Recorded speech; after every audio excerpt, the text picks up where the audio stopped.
दिल्ली के लाल किले के पास हुए धमाके के बाद सियासत गर्मा गई है। समाजवादी पार्टी के राष्ट्रीय अध्यक्ष अखिलेश यादव ने इस घटना को लेकर केंद्र और उत्तर प्रदेश सरकार दोनों को कटघरे में खड़ा किया है। उन्होंने कहा कि प्रधानमंत्री नरेंद्र मोदी पर भरोसा है कि दोषियों के खिलाफ कार्रवाई होगी, लेकिन हर बार खुफिया तंत्र की नाकामी पर सवाल उठाना जरूरी है।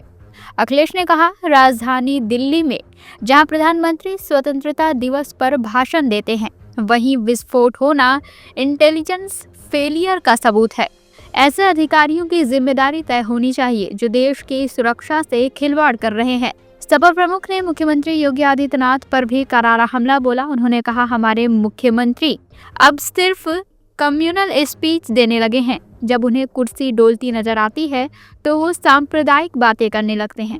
उन्हें यह तक नहीं पता कि आर्टिफिशियल इंटेलिजेंस क्या है। अखिलेश ने तंज कसते हुए कहा कि गोरखपुर में गोरख धंधा चल रहा है। हाल ही में वहां एक मरीज का बिना एनेस्थीसिया ऑपरेशन किया गया। सोचिए उस पर क्या बीती होगी। स्वास्थ्य विभाग की हालत बदतर है और सरकार के पास कोई जवाब नहीं। अखिलेश यही नहीं रुके, उन्होंने योगी सरकार की आर्थिक नीतियों और रोजगार योजनाओं पर भी सवाल उठाए। उन्होंने कहा, सरकार ऑरेंज इकोनॉमी की बात करती है, लेकिन खुद केवल ऑरेंज कपड़े पहनना जानती है। युवाओं के भविष्य की उन्हें कोई चिंता नहीं है। बेरोजगारी चरम पर है और सरकार युवाओं को भ्रमित करने में लगी है। अखिलेश ने एसआईआर अभियान पर तंज कसते हुए कहा कि सरकार यह सर्वे इसलिए करा रही है ताकि बाद में कह सके कि राज्य में लोग ही नहीं बचे तो रोजगार कैसे दें। सपा प्रमुख ने वन डिस्ट्रिक्ट वन प्रोडक्ट जैसी योजनाओं पर भी व्यंग्य कसा और कहा कि इन योजनाओं का फायदा केवल पोस्टरों और विज्ञापनों में दिखता है, जमीन पर कुछ नहीं। उन्होंने सरकार पर नई पीढ़ी की सोच को नजरअंदाज करने का आरोप लगाया और कहा कि आज के युवा बदलाव चाहते हैं, लेकिन यह सरकार उन्हें अवसर देने की जगह उनकी आवाज दबा रही है।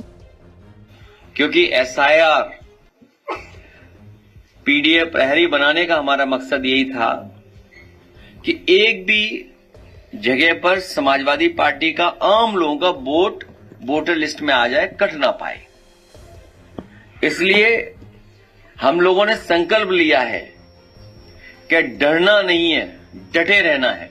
यह भारतीय जनता पार्टी की जानबूझ करके साजिश है, षड्यंत्र है कि हम आप सब लोग कंफ्यूज रहें और इस सीमा तक कंफ्यूज कर दें कि आप वोट बनाने में, वोट जुड़वाने में ही व्यस्त हो जाएं और जिन मुद्दों पे सरकार असफल है उन सवालों को हम ना पूछ पाए, जनता के बीच में सरकार से सवाल न कर पाए। एडमिनिस्ट्रेशन पूरा सरकार का है, बीजेपी का एडमिनिस्ट्रेशन है। पूरा एडमिनिस्ट्रेशन लगा हुआ है बीजेपी के वोट बनवाने में और बीजेपी के लोग फ्री हैं और हमारा वोट न बन पाए और परेशान करने के लिए सब बैठे हुए अधिकारी। इसकी समय समय पे जानकारी देंगे हमारे ये एसआईआर पीडीएफ प्रहरी और हम लोग उसकी शिकायत इलेक्शन कमीशन को करेंगे और हमें उम्मीद है कि आयोग हमारी मदद करेगा, निष्पक्ष कार्रवाई करेगा और ऐसे अधिकारी जो रुचि नहीं ले रहे हैं वोट बनवाने में या सहयोग नहीं कर रहे हैं पॉलिटिकल पार्टी का, उनके खिलाफ कार्रवाई करे आयोग की। समय समय हम लोग बताएंगे। और इधर देखा होगा आपने कि हमारे मुख्यमंत्री जी बहुत कम्युनल स्पीच देने लगे हैं। अभी उनकी स्पीच सुनी है सरकार की, वो इसलिए है घबरा जाते हैं जब उन्हें लगता है जनता खिलाफ है, पार्टी के लोग खिलाफ हैं, एमएलए खिलाफ हैं। और कोई मिठाई खिलाने की बात कर रहा था पटना एयरपोर्ट पर, उससे घबरा जाते हैं कि कहीं ऐसा तो नहीं कुर्सी हिल जाएगी। तो जैसे ही उन्हें कुर्सी हिलने का डर लगता है वैसे ही वो कम्युनल स्पीच बोलने लगते हैं।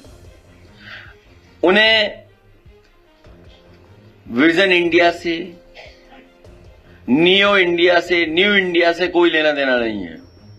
स्टार्टअप में क्या करना है स्टेट गवर्नमेंट को, उन्हें होश ही नहीं है। स्टार्टअप इंडिया इतना बड़ा कार्यक्रम चला देश में, उन्हें होश ही नहीं है कि स्टार्टअप इंडिया है क्या। 80 मेडिकल कॉलेज खोले हैं।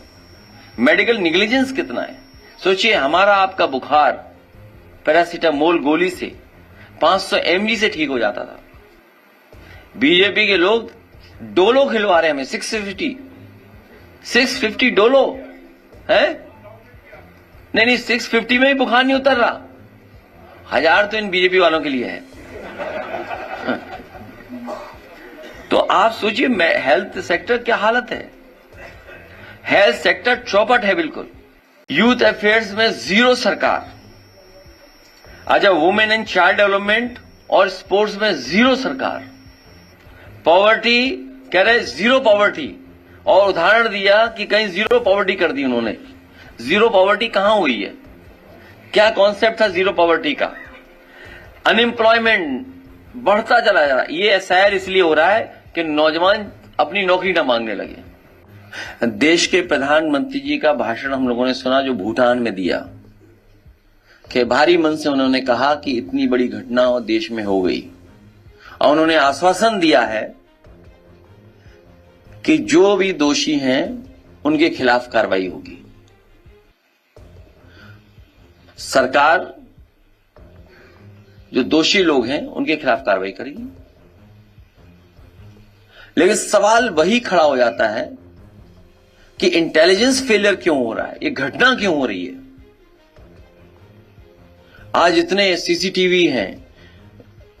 कोई बता रहा था कि जो हमारा पड़ोसी देश है, हर चीज मैप्ड है उसके देश में, हर चीज मैप्ड है, हर चीज सीसीटीवी कैमरे पर है। सोचो दिल्ली में न जाने कितना सीसीटीवी कैमरा होगा, और इतनी बड़ी घटना हो जाए, इतनी बड़ी गाड़ी में लोग निकल आए। तो इंटेलिजेंस फेलियर किसकी जिम्मेदारी है? सरकार को सबसे पहले तो जो इंटेलिजेंस डिपार्टमेंट उसे खत्म कर देना चाहिए, उसके अधिकारियों सब पे कार्रवाई कर देनी चाहिए भविष्य में, जिससे कि कोई ऐसी घटना ना हो पाए। CIB इंडिया न्यूज की सभी खबरों को देखने के लिए लाल रंग की बटन को दबाकर चैनल को सब्सक्राइब जरूर करें, घंटी जरूर दबाएं ताकि हमारी सभी खबरों के नोटिफिकेशंस आप तक पहुंचते रहें।